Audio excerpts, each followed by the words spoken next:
कामयाबी मिले ना मिले ये तो मुकद्दर की बात है। कामयाबी मिले ना मिले ये तो मुकद्दर की बात है।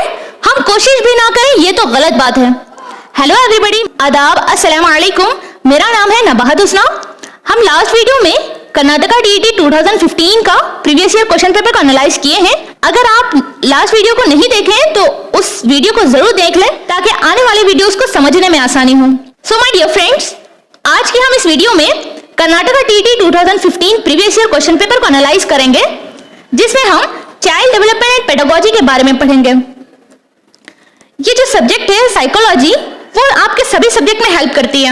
हम पहले तो चाइल्ड डेवलपमेंट पेडागोजी को कंप्लीट करेंगे, देन मैथमेटिक्स, साइंस और धीरे धीरे इंग्लिश, उर्दू को भी कंप्लीट करते जाएंगे। स्टार्ट करते हैं। इसका पहला क्वेश्चन है, brainstorming technique is used for these children.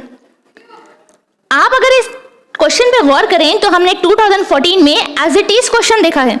Brainstorming technique is used for these children. Previous year question paper को एनालाइज करने का सबसे बड़ा फायदा यही है कि ज्यादातर क्वेश्चंस एज इट इज या तो रिपीट होते हैं या फिर उसमें दिए गए ऑप्शंस को क्वेश्चन में डालकर घुमाकर क्वेश्चन पूछ सकता है। So my dear friends, question paper को एनालाइज करना बेहद जरूरी है। जैसा कि हमने पढ़ा था, ब्रेनस्टॉर्मिंग टेक्निक उस टेक्निक को कहते हैं जिसमें बच्चा न्यू आइडियाज क्रिएट करता है, थॉट्स क्रिएट करता है, लैटरल वे में सोचता है, लैटरल थिंकिंग करता है, रैशनल थिंकिंग करता है, डाइवर्जेंट वे में सोचता है, एक प्रॉब्लम को हजार तरीके से सॉल्व करने की कोशिश करता है। उसको हम ब्रेनस्टॉर्मिंग टेक्निक कहते हैं। और ये सबसे ज्यादा यूजफुल किन चिल्ड्रन के लिए है? क्या ये स्लो लर्नर्स के लिए है, क्या ये क्रिएटिव चिल्ड्रन के लिए है, क्या ये मेंटली चैलेंज चिल्ड्रन के लिए, या फिर एजुकेशनली बैकवर्ड चिल्ड्रन के लिए है? तो हमने जैसे कि पढ़ा था, brainstorming technique is most suitable for creative children. Next question की तरफ बढ़ते हैं। The question is, learning disabilities में occur due all of the following except. Here the question, जो लर्निंग डिसेबिलिटीज है, जैसे कि हमने लास्ट वीडियो में 2014 का एक क्वेश्चन था लर्निंग डिसेबिलिटीज पे, डिसकैल्कुलिया, डिसलेक्सिया, डिसग्राफिया के बारे में पढ़ा था। डिसलेक्सिया रीडिंग डिसऑर्डर है, डिसग्राफिया राइटिंग डिसऑर्डर है, डिसकैल्कुलिया मैथमेटिक प्रॉब्लम्स सॉल्व करने में जिसको डिफिकल्टीज पेश आती है उसको डिसकैल्कुलिया कहते हैं। तो ये जो लर्निंग डिसेबिलिटीज हैं ये अकर होते हैं। अकर होने के तो रीजंस पता है, लेकिन वो कौन सी चीज है जिससे लर्निंग डिसेबिलिटी अकर नहीं होती? माय डियर फ्रेंड्स, ये जो क्वेश्चन है सेंट्रल टीटी एग्जाम में भी सेम इसी तरह का क्वेश्चन रिपीट हुआ था। सो माय डियर फ्रेंड्स, यहाँ पे सेंट्रल टीटी एग्जाम में जो गवर्नमेंट से आंसर की आई थी उसका आंसर था टीचर्स वे ऑफ टीचिंग, यानी कि टीचर का जो टीचिंग वे है उससे बच्चों में लर्निंग डिसेबिलिटी ऑकर नहीं होती या फिर ये लर्निंग डिसेबिलिटी की वजह नहीं बनती। लेकिन अगर हम स्टेट टीईटी की बात करें तो यहाँ पे स्टेट टीईटी में जो गवर्नमेंट से आंसर की इशू हुई थी उसमें यह था कि use of alcohol in pregnancy. अगर प्रेग्नेंट वुमेन प्रेगनेंसी के दौरान में अल्कोहल का यूज करती है तो वो बच्चे की लर्निंग डिसेबिलिटी की वजह या फिर रीजन नहीं बन सकता। अगर कर्नाटका टीईटी एग्जाम अटेम्प्ट कर रहे हैं, अगर ये सेम क्वेश्चन उसमें रिपीट हुआ तो आप इसका आंसर थर्ड वाला लगाएंगे, use of alcohol in pregnancy. अगर आप सेंट्रल टीईटी एग्जाम दे रहे हैं, अटेम्प्ट कर रहे हैं, तो उसमें इसका आंसर होना चाहिए teachers way of teaching. Then the next question here is, Sumant break toys and dismantle them to explore their components. What would you do?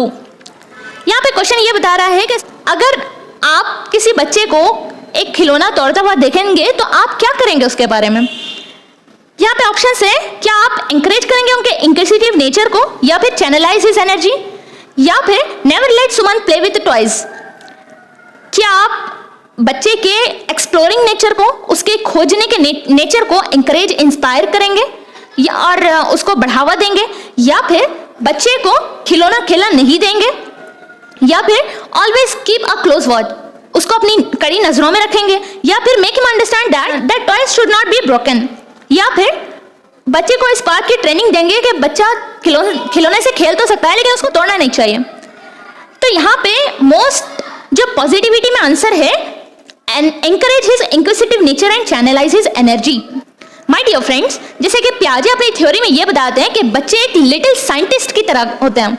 वो एनवायरनमेंट को या फिर एनवायरनमेंट में मिलने वाली चीजों को एक्सप्लोर करके देखते हैं, खोज के देखते हैं, डिसमेंटल करके देखते हैं। So it's our responsibility to encourage them encourage his inquisitive nature and channelize his energy to inspire them. चलिए नेक्स्ट क्वेश्चन की तरफ बढ़ते हैं. The question is, after some bitter experience, a child starts hating a teacher. Which of the following does this refers to? कुछ experience के बाद बच्चा अपने टीचर से नफरत करना स्टार्ट कर देता है. आप इसको किसमें रिफर करेंगे? जैसा कि हमने लास्ट वीडियो में देखा था, डोमेन ऑफ द बिहेवियर 3 तरह के होते हैं. एक है कॉग्निटिव, एक है साइकोमोटर और एक है एफेक्टिव. एफेक्टिव हार्ट से जुड़ा हुआ होता है, साइकोमोटर हैंड से जुड़ा हुआ होता है और कॉग्निटिव हेड से जुड़ा हुआ होता है. हम इसको H क्यूब की शक्ल में याद रखेंगे.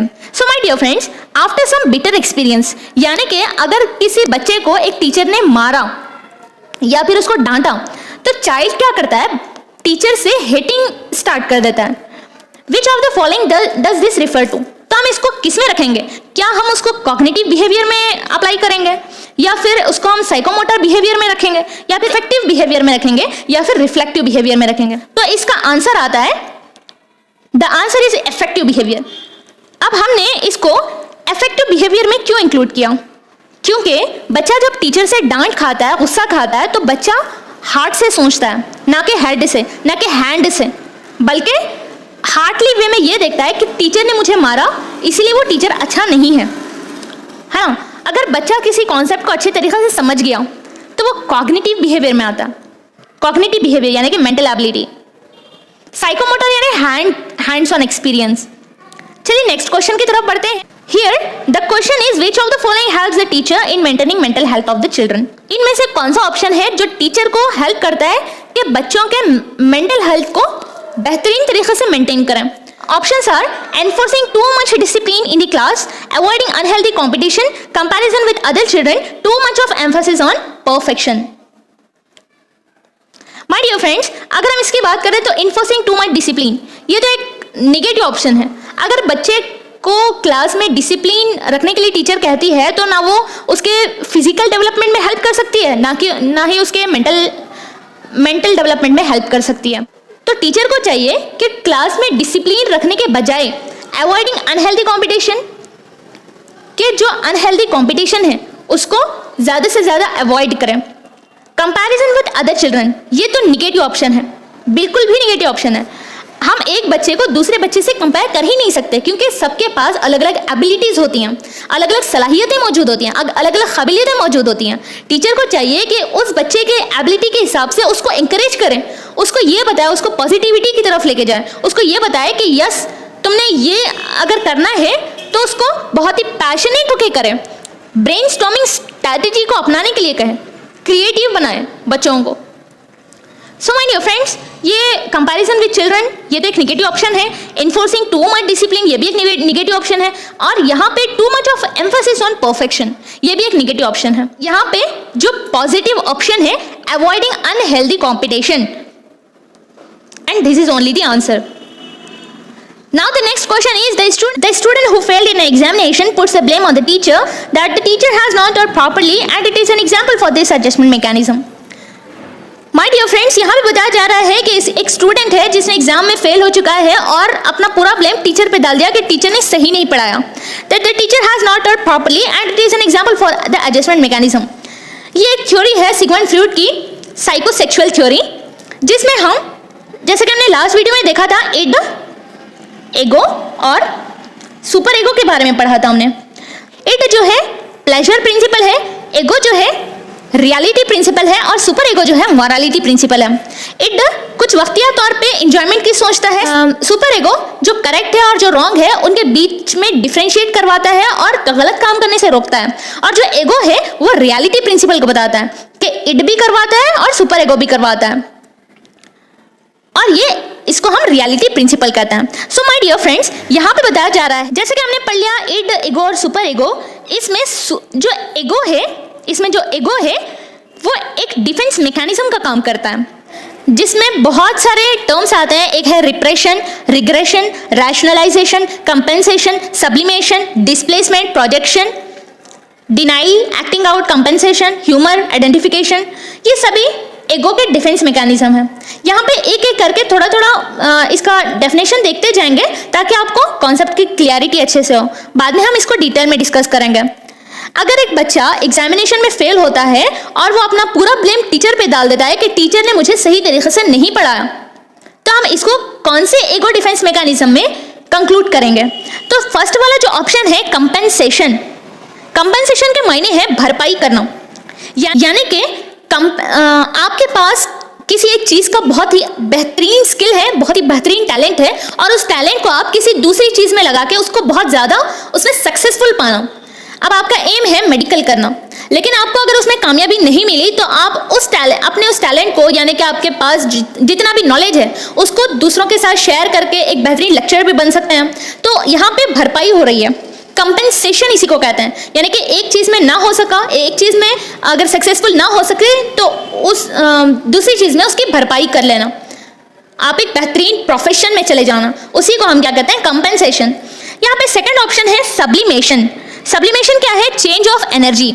यानी कि अगर आपको किसी चीज पे बहुत ज्यादा गुस्सा आ रहा है, बहुत ज्यादा फियर है, एंग्रीनेस है, उस एनर्जी को आप किसी दूसरी चीज में लगा देना।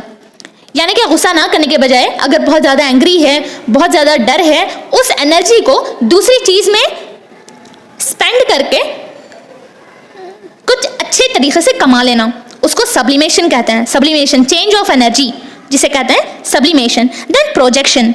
प्रोजेक्शन यानी कि अपने आप को बहुत ही अच्छा साबित करना। प्रोजेक्शन और रैशनलाइजेशन दोनों सेम होते हैं। प्रोजेक्शन यानी कि अपने आप को बहुत ही अच्छा साबित करना, अपने आप की गलती को एक्सेप्ट नहीं करना बल्कि दूसरों पे थोप देना। जैसे कि हमने यहाँ पे देखा, स्टूडेंट एक एग्जामिनेशन में फेल तो होता है लेकिन टीचर पे पूरा ब्लेम डाल देता है कि इस टीचर ने मुझे अच्छा नहीं पढ़ाया, मैं तो अच्छा पढ़ने वाली स्टूडेंट हूँ लेकिन इस टीचर ने मुझे अच्छा नहीं पढ़ाया। तो यहाँ पे एक स्टूडेंट क्या करता है? दूसरे पे अपनी गलती को सौंप देता है। तो हम यहाँ पे इसका आंसर है, तो यहाँ पे इसका आंसर है प्रोजेक्शन। Then next regression. इसके मायने क्या है? Crying, bed wetting. यानी कि अगर कुछ आपके साथ बहुत ज्यादा गलत हो गया तो आप एक लोनलीनेस, अकेले में जाके अपने सारे दुख दर्द को निकालना बच्चों की तरह, जैसे कि रोना, अपने से छोटे एज की बच्चियों की तरह करके रिलैक्स फील करना, जैसे कि रोना या फिर जोर जोर से हंसना, उसको कहते हैं regression. The question is the method is used to study the students with problem behaviour is. क्या आपने, माय डियर फ्रेंड्स, क्या आपने गौर किया? ये क्वेश्चन तो 2014 में भी था और 2015 में फिर से रिपीट हुआ as it is. Method of used to study the student with problem behaviour. Student की जो बिहेवियरल प्रॉब्लम है उसको स्टडी करने का मेथड कौन सा है? The first is case study, introspection, experimental and observation. The answer is case study. The next question is this stage is called growth spurt. Growth spurt यानी कि सडनली ग्रोथ में चेंजेस ऑकर हो जाना, suddenly बहुत तेजी से grow होना। तो यहाँ पे ये जो क्वेश्चन है, सेंट्रल टीटी में भी सेम क्वेश्चन आकर हुआ था, वहां पे भी आया था, और उसका आंसर गवर्नमेंट की जो ऑफिशियल आंसर की है उसमें इन्फेंसी स्टेज दिया था। लेकिन कर्नाटका टीटी एग्जाम की बात करूं तो यहाँ पे उसका आंसर है adolescence growth spurt. This stage is called growth spurt. यानी कि वो स्टेज बताओ जिसमें ग्रोथ बहुत तेजी से बढ़ता है। Answer is adolescence. So my dear friends, यहाँ पे इन्फेंसी जो स्टेज है इसकी 0 से 2 साल के बच्चों को इन्फेंसी स्टेज में है कहा जाता है। देन एडोलेसेंस की जो स्टेज है वो 12 to 18 ईयर्स के बच्चों को एडोलेसेंस कहा जाता है। लेटर चाइल्डहुड 6 to 12 ईयर्स और early childhood 3 to 5 years. Now the next question is sequential order of steps to be followed in creative process. Creative process का definition है it is the evolution of an idea into its final form through a progression of the thoughts and actions. Creative process involves critical thinking and problem solving skills. जैसे कि हमने पहले देखा था, creative children के लिए बहुत ज़्यादा यूजफुल जो टेक्निक है वो ब्रेनस्टॉर्मिंग स्ट्रैटेजी है, जिसमें बच्चा एक प्रॉब्लम के 1000 सॉल्यूशंस निकालता है, डाइवर्जेंट वे में थिंक करता है और ओरिजिनल थाउट करता है, ओरिजिनल आइडियाज़ लाता है और बहुत क्रिएटिव आइडियाज़ लाता है। तो हम यहाँ पे क्रिएटिविटी जो है, प्रॉब्लम सॉल्विंग स्किल, इसके ऑप्शंस देखिए। The first is preparation, incubation, illumination, verification. Verification, illumination, preparation, incubation, illumination, verification, preparation and incubation, incubation, preparation, illumination and verification. यहाँ पे इसके सीक्वेंशियल ऑर्डर्स हैं ये, इसको हम डीपली स्टडी करेंगे तो आपको पता चल जाएगा कि ये कैसे सीक्वेंशियली ऑर्डर में स्टेप वाइज है। तो इसका आंसर है preparation, incubation, illumination and verification. Now the next question is, if the IQ of a girl with mental age 15 is 125, what is her chronological age? My dear friends, last question में हमने same question तो नहीं कहूंगी मैं, लेकिन इसी type का question था। फॉर्मूला है IQ is equal to mental age divided by chronological age into 100।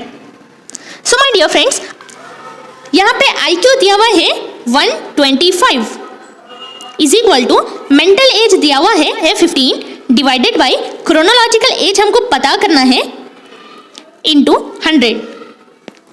यहाँ पे 5 3s are 15, 5 2s are 10, and here 25, 5 5s are 25. Then next 300 divided by chronological age is equal to here 25 as it is.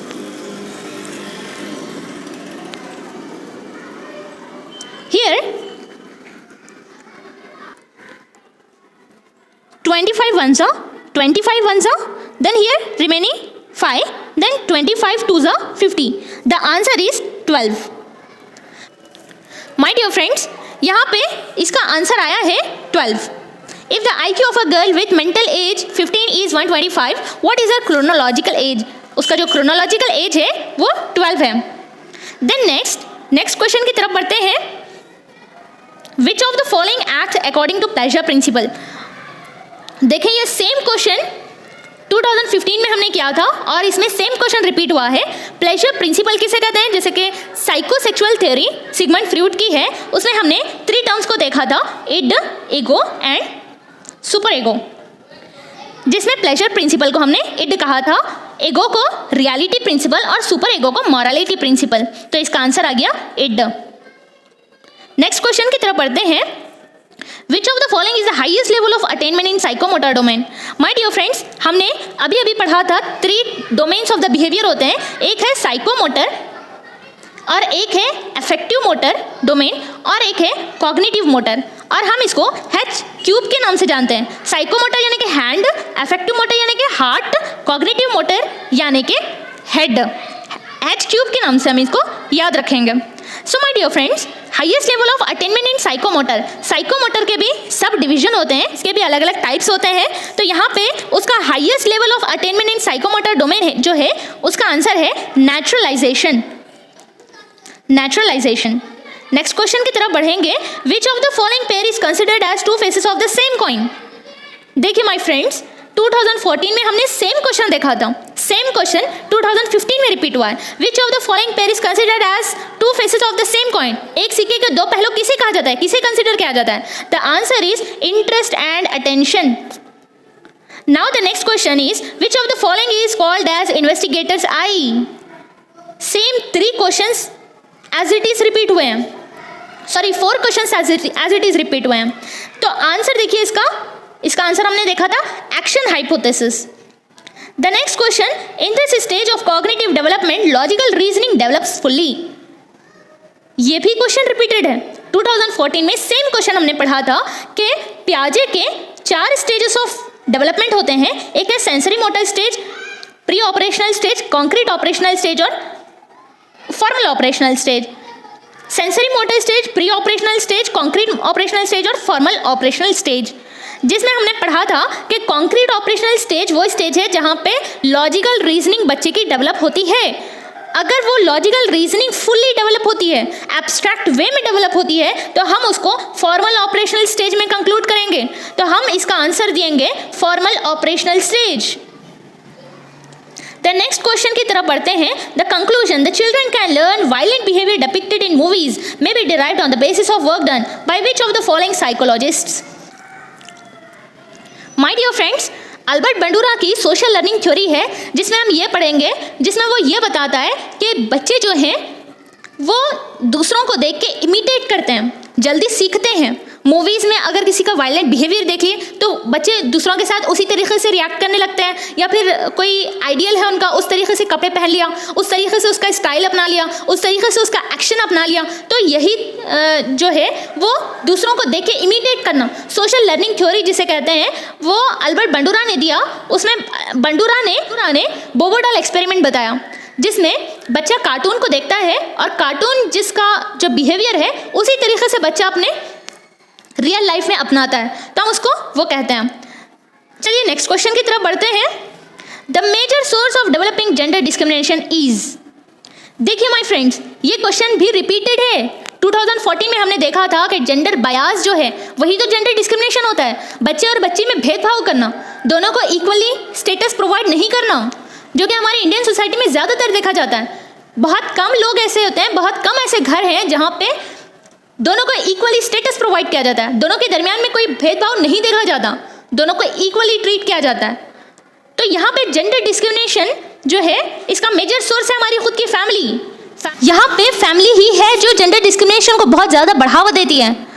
अगर family ने gender discrimination को बढ़ावा नहीं दिया और दोनों को इक्वली ट्रीट किया तो वो दिन दूर नहीं है कि समाज में एक पॉजिटिविटी क्रिएट हो।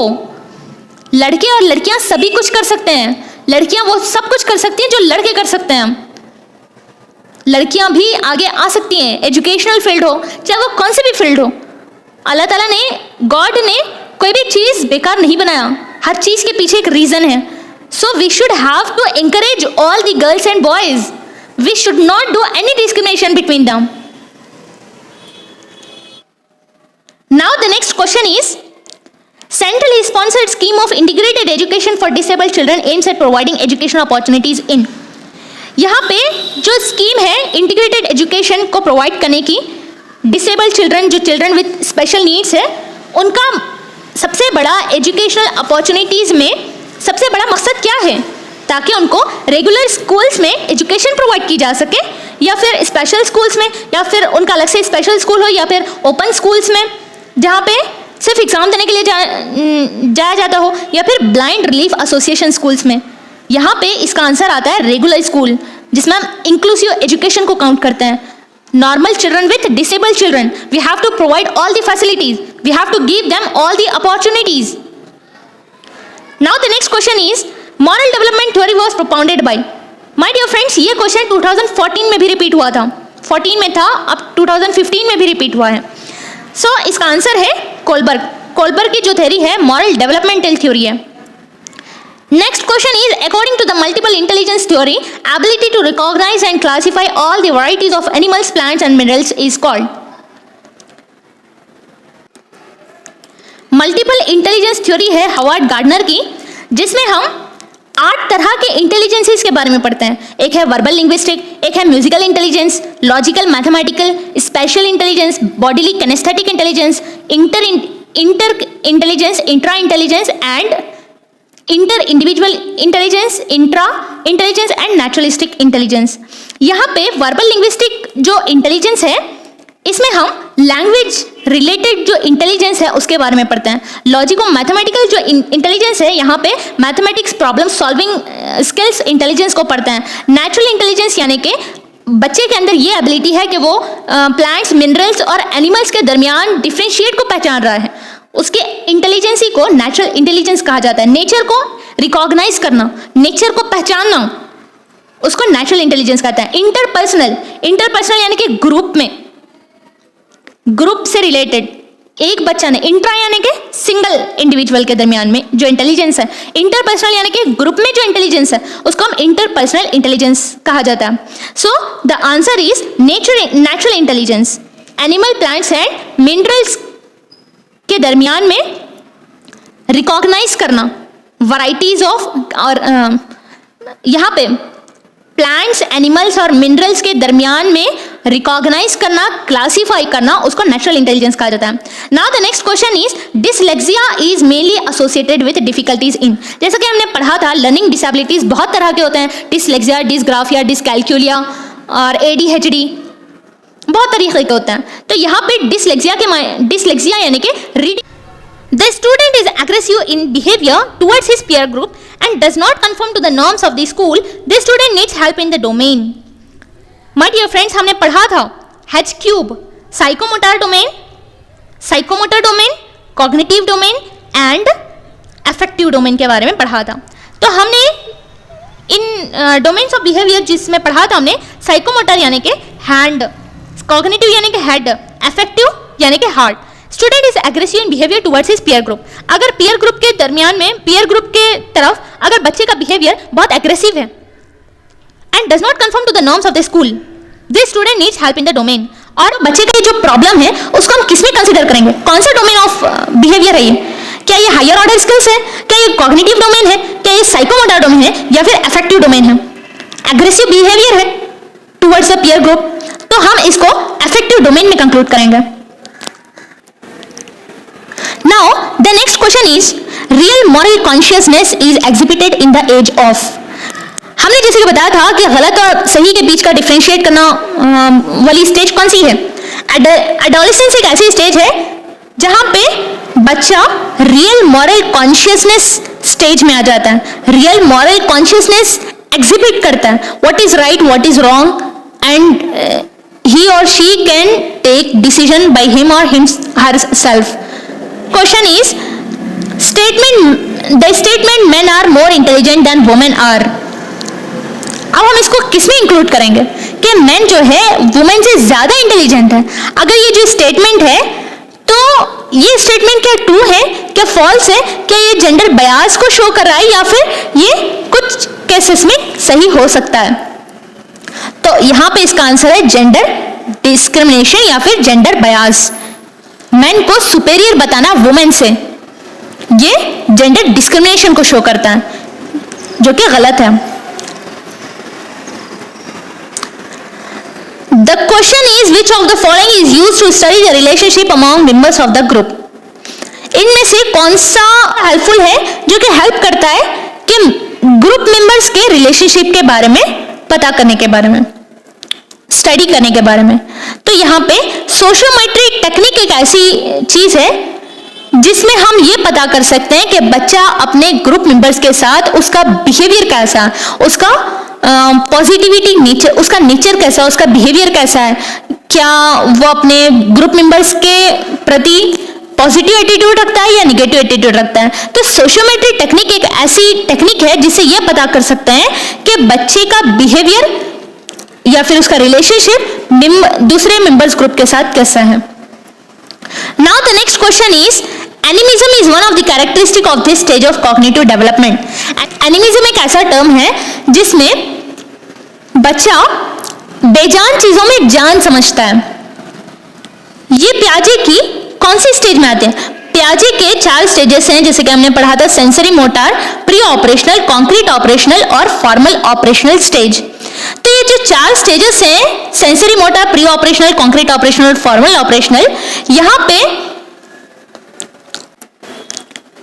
तो ये जो 4 स्टेजेस हैं, तो यहाँ पे 4 स्टेजेस हैं.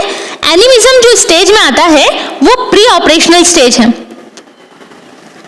और प्री ऑपरेशनल स्टेज के एंडिंग तक ये जो कॉन्सेप्ट है बच्चे का एनिमिज्म का वो खत्म हो जाता है. एनिमिज्म यानी कि बच्चा बेजान चीजों में जान समझता है. अगर बच्चा किसी जगह गिर गया और वो बहुत रो रहा है, जब तक हम उस बेजान चीज को ना मारे तब तक वो खामोश नहीं होगा या फिर वो खुश नहीं होगा. या फिर हम इसका एक और एग्जांपल भी दे सकते हैं, चांद को वो समझता है चांद में जान है. जैसा कि हम और एग्जांपल लेके भी बता सकते हैं, टेडी बियर है, टेडी बियर को वो उसमें जान समझता है, उसको खाना खिलाने की कोशिश करता है, उसको एक कपड़े बदलने की कोशिश करता है. इसीलिए जो एनिमिज्म का कॉन्सेप्ट है बच्चे के प्री ऑपरेशनल स्टेज में डेवलप होता है. Then next question, the use of reinforcement is dash. यहां पे जो टर्म रीइंफोर्समेंट है स्किनर की ऑपरेंट कंडीशनिंग थ्योरी है. जैसे कि हमने कल देखा था, स्किनर की ऑपरेंट कंडीशनिंग थ्योरी है जिसमें हम रीइंफोर्समेंट और पनिशमेंट के बारे में पढ़ते हैं. रीइंफोर्समेंट और पनिशमेंट ये भी दो तरह के होते हैं, positive reinforcement, negative reinforcement. Punishment भी पॉजिटिव तरह की भी होती है, निगेटिव पनिशमेंट भी होती है। हम इस थ्योरी के बारे में बाद में डिटेल में डिस्कस करेंगे। यहाँ पे यूज ऑफ रीइंफोर्समेंट, रीइंफोर्समेंट यानी कि गिफ्ट देना। रीइंफोर्समेंट बहुत तरह के होता है। अगर बच्चे ने अपना होमवर्क जल्दी से कंप्लीट कर लिया तो हम उसको वेरी गुड कह सकते हैं, या फिर उसने एग्जाम में मार्क्स अच्छे लाए तो हम उसको चॉकलेट प्रोवाइड कर सकते हैं, वो रीइंफोर्समेंट हो गया। तो ये जो रीइंफोर्समेंट जो है बच्चे को देना कितना सही है? क्या ये इंटेलिजेंस, बच्चे की इंटेलिजेंसी को इंप्रूव करने में हेल्प करता है, या फिर बिल्ड्स अप सोशल रिलेशनशिप उसको स्ट्रॉन्ग करने में हेल्प करता है, या फिर प्रमोट मेंटल हेल्थ को प्रमोट करने में हेल्प करता है, या फिर स्ट्रेंथन रेस्पॉन्स, यानी कि बच्चे का जो रेस्पॉन्स है उसको बहुत ज्यादा स्ट्रेंथ मिलती है कि वो अभी करे और अच्छे मार्क्स लाए और अच्छा काम करें, अपने होमवर्क को और जल्दी कंप्लीट करें। तो यहाँ पे इसका आंसर हो गया रीइंफोर्समेंट का यूज होता है। रीइंफोर्समेंट की वजह से बच्चे का जो रेस्पॉन्स है उसमें और स्ट्रेंथ आ जाती है। The next question is, this is one of the major cause of forgetting. Forgetting की एक थ्योरी है मेमोरी और फॉरगेटिंग, तो हम इसके बारे में बाद में डिस्कस करेंगे। फिलहाल के लिए आप इसका आंसर देख लें। This is one of the major cause of forgetting. The answer is emotional blocking due to fear and anxiety. Forgetting होती किस वजह से? क्योंकि emotional blocking due to fear and anxiety, घबराने की वजह से, ज्यादा से ज्यादा anxiety. The next question is, the child writes 110 as this ability is known as. जैसे कि हमने देखा था माय डियर फ्रेंड, ये क्वेश्चन कितने मर्तबा रिपीट हो रहा है। Dyslexia, dysgraphia, dyscalculia. क्या डिसलेक्सिया यानी reading disorder, dysgraphia writing disorder. अभी हम बहुत सारे लर्निंग डिसेबिलिटीज के बारे में पढ़ेंगे डिटेल में।